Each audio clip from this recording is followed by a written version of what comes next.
Professor Kishore Kumar Das, Head and Dean, Department of Commerce, School of Commerce and Management, Ravenshaw University। आज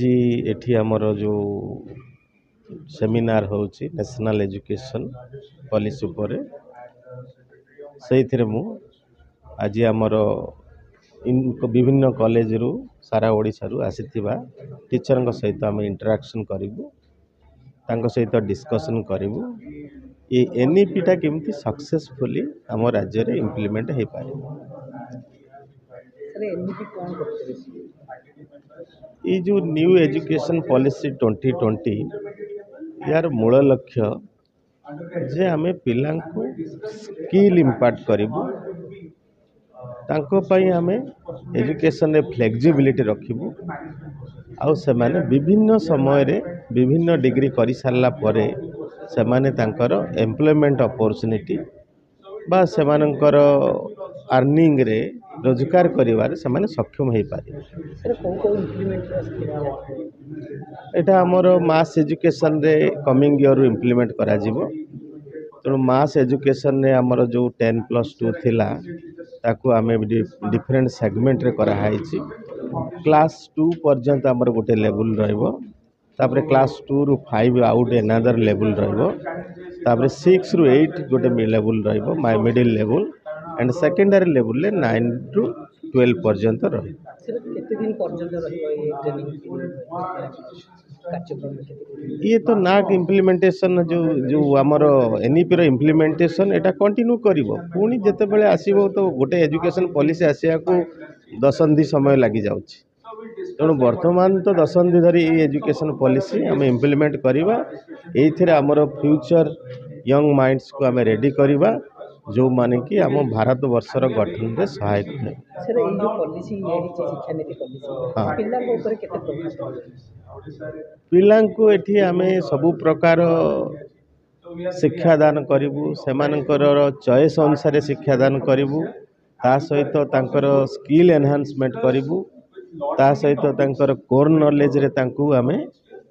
develop करिवु आउ पिलांकर एठी option रहइबो जहाँ से माने जो एरिया रे डेवलपमेंट होबा को चाहउछंती से ऑप्शन भी एठी दिया जिवो एठी आ बाध्यतामूलक किछि मल्टी डिसिप्लिनरी सब्जेक्ट भी से माने अडॉप्ट कर पारे। सर पिल्ला को लास्ट मेसेज कॉल करबे तेणु पिलां को मोर मेसेज जेते बेले किछि चेंज हुए सबु बेले चेंज किछि भलो पाई हेई थाए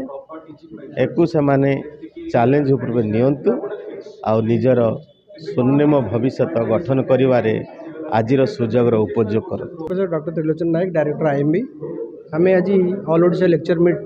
2025 आयोजन करिछु एथिरे हमर एनईपी 2020 उपरे डिस्कशन हबो तार चैलेंजेस कौन ता प्रोस्पेक्ट कौन ओडिशार शिक्षा व्यवस्था कौन अच्छी एनईपी को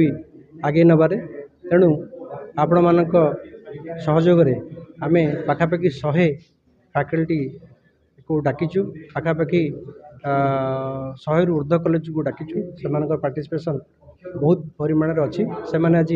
डिस्कसन करेंगे जे एनईपी चैलेंजेस और प्रोस्पेक्ट कौन अच्छी तेणु आम भावुँ जे आईएमबी माध्यम ये जो program I am the secretary of I M B group of institutions Bhubaneswar आमर institution establishment 1995 and we are promoting and offering courses in PGDM and hotel management.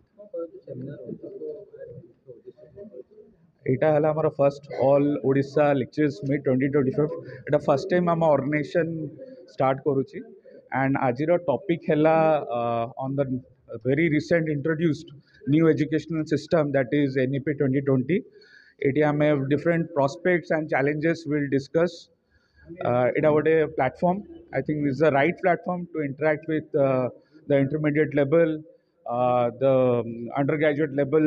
lecturers, professors, and we'll bridge the gaps if there is any between us. Suppose mostly samane pila mane kona normally undergraduate pore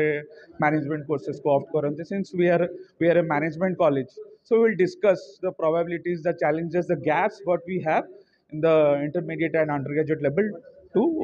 the postgraduate level. तो एबे जाए आमे तो expect करूँ since today is a Sunday तो आम भाभी नथलु एते कॉलेज पार्टिसिपेट करेंगे but I am very very happy and delighted to see so many colleges from various districts, even colleges from Mayurbhanj, Koraput ru भी आसीचंती आज एंड आसी पहुंची to be part of this program. Sir नुआ शिक्षा नीति पिलाମାନଙ୍କ ଉପରେ କେମିତି ରହିବ यार प्रभाव? आर प्रभाव भल रहिबो because this is a global education system. एमती ना कि एटा इंडिया रे इंट्रोड्यूस होईची सबु कंट्री रे to match the equality and जेमती मु कहिली हमर करंट गवर्नमेंट राइट जेमती